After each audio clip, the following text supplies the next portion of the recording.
Hello everyone, it's me, Connor from Seafoam Gaming here, and today I'm making an unscripted memories when I'm pretty stressed. Thank the whoever misplaced the bubble wrap I opened up the other day with that Wonder Boy limited one package. It had lots of bubble wrap, and the Dolly Express one did too, and I usually play with it when I'm stressed. And someone threw it away without my consent because apparently some thought it was a good idea to clean my room without my consent, even though I'm 19. And it's my room, and it should be my responsibility if it's not clean. But anyways, enough about that. Today, I'm stressed, I want to make some unscripted memories, so I guess I don't have to recycle old video footage, I'll show it in person. I think I'm going to talk about this one-touch video capture thing. The old capture device I used way back in 2015 to start my gameplay channel, essentially. This is how I got gameplay footage for like a long time.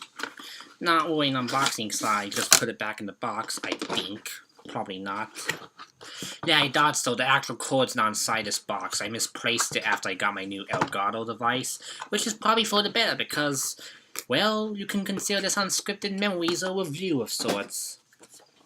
I will show off the stuff that I got inside, though. Again, I think I unboxed this before, but I don't remember. This is the startup disk. It's for old Macs, which was fine for the one behind this camera because the fact that it was the Mac I used for 2013 to 2016. Yeah, I had it that long. It didn't really want to update much. It was kind of a waste of stuff. It was just... well, it didn't want to update, it was old, but I used it for like my writing and stuff because I wrote before I did reviews, and then I did it for reviews when I did reviews. But yeah, it just used the disk and it installed a program called Empia, which I think I still have on my, yeah, I do have on my desktop. The desktop I'm using to film this. It's this cheap program. Well, but the only reason I managed to deal with it so long is because I mostly recorded Wii U games, and Wii U lets you stream to the tablet thing, so it gave you a second screen, thereby removing the need for what's pretty much required to use it, a splitter. And the splitter was essentially the thing that lets you split the cables. In other words, on the front, since I don't have the actual thing, like these things take in the audio, video, and S-video components of the whatever you plug into it, and if you plug the game system into it, you can't see what's going on TV. So you may be thinking, oh, let's just use a computer. Well, as anyone who has ever recorded with a computer knows, whenever you hit the record button on the capture software, it lags. And in Elgato's case, it lags for like 5 seconds, which is still too long to like play a game on it. But it gives you a splitter, so you don't have to deal with that problem. This, on the other hand, it doesn't give you a splitter, and getting a splitter for old cables is a pain in my hiney, so I used the Wii U gamepad. But the thing is, the capture software's record button was, well, really bad, because to be honest, the capture device's software, well, it would just freeze when you hit the record button. It wouldn't lag at all. It would freeze the picture and record very, very behind. So sometimes I didn't even know if it was recording properly. And in some cases, I was actually right. It was not recording properly, because about 2 months after I started using it to film gameplay videos on the Seafoam Gaming YouTube channel, whenever I hit record, it would just sometimes freeze entirely, and the actual final video would just be a still image with random game audio that was super corrupted. Needless to say, this was quickly becoming a piece of garbage. I didn't have the money to get an HD capture card, and I wouldn't have the patience to wait until Christmas for it, so that's why I posted on my About page that I would probably need to get money for an HD capture card, and therefore I need people to shut up and stop asking. Because quite honestly, a lot of people notice that this capture card has lower quality composite video than what, let's say, Elgato gives you. Whenever I record in 480 or 360 with Elgato, it's crisp and clear, but this one like gives it a CRT filter. The colors are a bit darkened, not too bad, but it just is dark. And some games it looks okay, some games it does not at all, and therefore people would often complain, rightfully so, that the capture was bad. and I couldn't do anything about it. I couldn't. I just did what this device would let me do. And it was $30, and there was really no other options I could find. And the main reason I was stubborn about buying Elgato for so long is because I heard they had high failure rates from people who basically used Ava Media and other devices. I did not know what device to use, and because I only had a Mac, I was pretty much stuck in what device to use.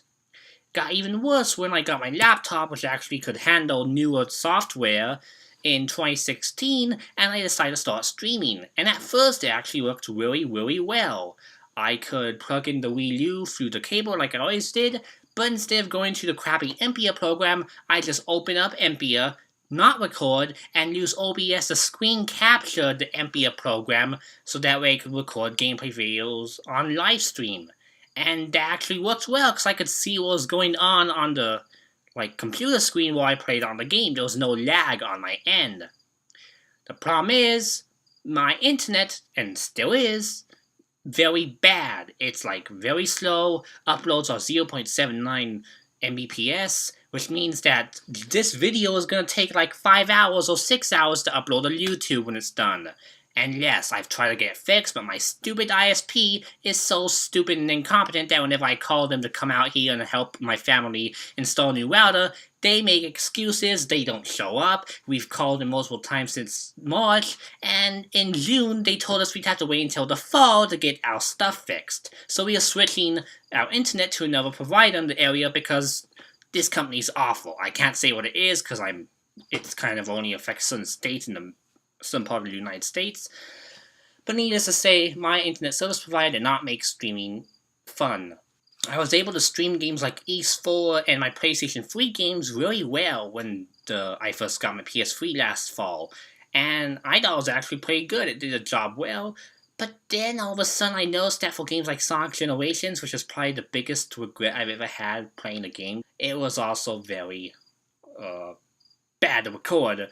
Just to say, this footage that you're seeing right now, this should hopefully, at least a picture of what happens when I record a game that's moving fast, should show you why I started to hate this game come the end of last year. Not only would I get legitimate complaints from people complaining about the quality and minor stuff, but I also had very legitimate complaints that I joined in that it was so blurry you couldn't see what was going on. And it got so bad when I played Axiom Verge that I just wanted to rage quit. I adjusted every setting in OBS, I tried every setting in Empia, but Empia was not a compatible thing that get a driver in OBS, which means in order for me to actually stream with it, I had to do window capture or screen capture. And I did window capture because it was the only thing that would not show my cursor, my arrow cursor when I was moving stuff around. And needless to say, I tried both anyway, and they were both terrible. It would always blur and become a blurry, horrible mess when I played a game and moved fast, which means RPGs like East were the only games that did not flow up on the screen. So I pretty much got sick and tired of it. I'm happy that games like Pokemon Mystery Dungeon and Red Rescue Team still look serviceable, and I'll use those in my Eternal Memories 2.8 review, which I promise is coming soon when I get done with all the stress in my life. But the main concern I had was, if my capture device just isn't working, what can I use on a Mac? Even if I have the newest version of a Mac, Macs don't really do window capture as well as PC. I learned that on OBS's forums. But if I'm barred from buying a PC, yes, I actually am, don't ask why, it's very stupid, but when I move out, I'm gonna buy my own PC. It's just, well, pretty sad. I had to get stuck with a quality capture device. And I bought it. It's not like anyone bought for me thinking I could become next big YouTuber. No, I bought it knowing what I was going to get into. And I knew that this would be a pain to set up. Yeah, I didn't talk about that. I went out of order. But such is the nature of unscripted memories. Especially on a day when you were very stressed. Getting this disc setup was a big pain. I mean, you'd think that installing Empia with this disc would be fine and easy, but you would be surprisingly wrong. First, it has DRM on it, which means if you put in the CD, you have to enter a serial code that I've been blocking the whole video whenever I show my sleeve. And the serial code did work. I downloaded Empia, but then when I plugged everything in, it said the drivers were bad. And it kept saying that. I had no clue how to fix it, and I only remember how I fixed it. But I think what I Oh, I know how I fixed it, because I was on my old computer. I had to log into my grandma's account, because it was a hand-me-down, and she's the administrator on that computer. So I had to log into her account every time. She did it for me, and eventually gave me the password, because she changed the password on the new account, because it was mine, but not mine at the same time, just so I could get the computer to let me use Empia, which was also very stupid. When I migrated to my new computer, I had to reinstall it again using the CD because importing it through wireless did not transfer to DRM. Yeah, stupid and confusing like that. That's why DRM sucks for physical stuff. But enough about that.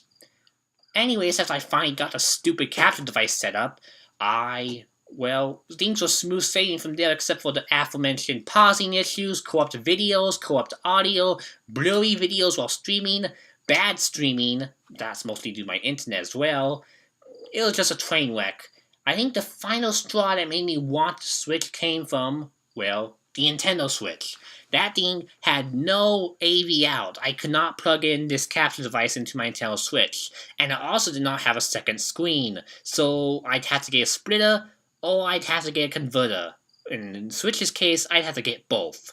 So therefore, needless to say, I sucked it up and retired my old capture device in March of 2017, during a period when I was very depressed about personal issues, as you can probably tell from my cranky unboxings around that time. And, well, the new device has been working fine for me ever since. Even for streaming, except here, because the Wi-Fi here seems to have gone worse even though it's the same upload speed. Hence the need for me to switch to a new provider. When I went to my vacation cabin, the upload speed was better, so I was able to stream using the OBS or the PS4's streaming feature, and needless to say, I gotta be honest, it was actually nice having a capture device that did not have any issues and that could record 480p videos with no problem. The problem is, as I said before, a certain someone likes to clean my room without my permission, and I laid the cable that they gave so they could connect to the PS3 and I assumed the PS2 on my desk when I finished unboxing the package. But when I came to it a few days later, it was gone, and I looked all over my room and I cannot find that damn cable. So I cannot stream my PS2 anymore. My PS3, I just resolved the issue using the splitter I bought with it, so that way I could stream PS games. So there's no need to worry about that. But needless to say, my Elgato's, surprisingly, despite the failure rate scares I've heard over the years, it's been working fine. The only thing I really couldn't get to do was stream or record in 720p 60 frames, but I don't think that's important anyway. I mean, game's a game, it just looks better. I make my gameplay videos to show off playthroughs and just to show how the game works in general. So if it's not at the highest resolution, doesn't matter as long as it's clear, and as long as it's clearer than this, I think we are good. So, for people wondering and people new to the YouTube scene or just recording scene, should you get this or the PC counterpart? Well, the whole reason I got this is because one of my online friends had the PC version and streamed Smash Bros. On it for a good year or so. And it actually did work well for him, and it still works well. He streams with his NES and stuff all the time. The thing is, the Mac version comes with a different software, and the software is crappier than the PC version. And to my knowledge, I think they even got rid of his old PC software in the sense that if you buy the PC version, it'll give you different software. Like, literally, there's 3 different softwares this thing can come with. It's stupid. So, I can't recommend it, especially when the first thing they tell you when you open it is, please don't return it to the store. Contact our customer service, which is so slow that you'll never get a response, and if you do, it'll be from someone who probably speaks like an Indian, or just someone who, well, doesn't know what they're talking about, because they all focus on the HD stuff. I know because I followed these guys on Twitter when they followed me for making my unboxing, and all they post about is their HD stuff. In fact, I'm pretty sure I read somewhere that this was being discontinued or not, like, repaired anymore.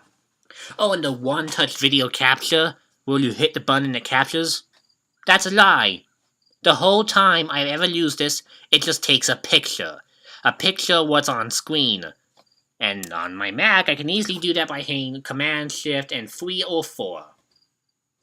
And the button also got stuck into the ding, which means if I was recording a gameplay video and the button got pressed, goodbye to that footage because it freezes the recording, and I think that's why I got some corrupted audio and video. So that's it for this episode of Unscripted Memories. Very rambly today and stressed.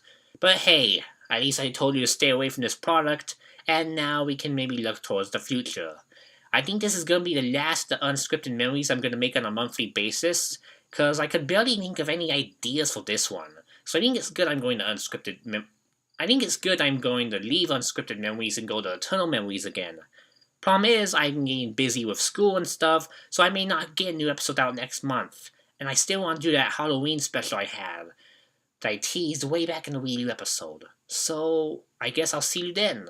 But if not, well, stay safe. Bye.